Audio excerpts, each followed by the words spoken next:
Hello and welcome back. It's great to have you here because today I'm going to turn this cheap, I think it's a Home Depot hammer. It's an Anvil brand hammer. Like, it's a Home Depot brand Anvil hammer.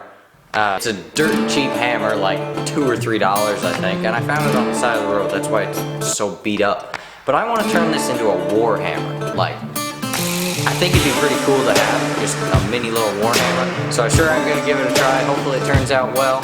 So let's jump right into it.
Okay, so I'm pretty happy with this. Got some little teeth carved in the face, and it's got the pick on it, right shape.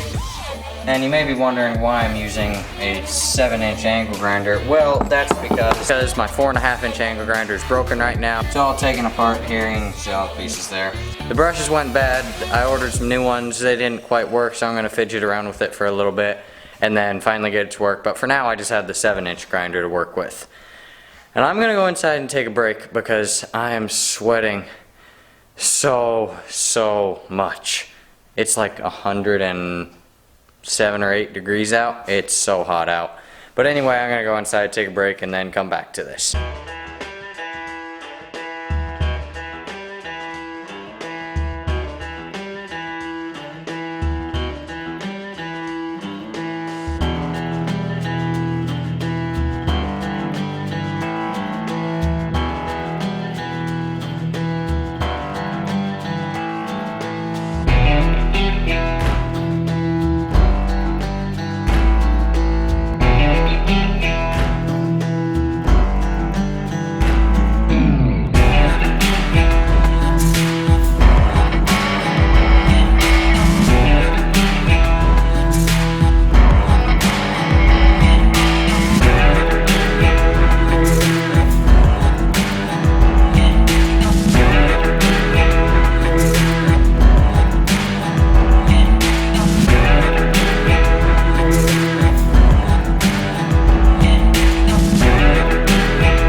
Alrighty, thank you so much for watching. I really hope you enjoyed the video. I had a ton of fun making this cool little war hammer. It's just a cool little fun project, you know, to turn a cheap claw hammer into a cool war hammer. So I really hope you enjoyed the video. Don't forget to like and subscribe, and we'll see you in the next one.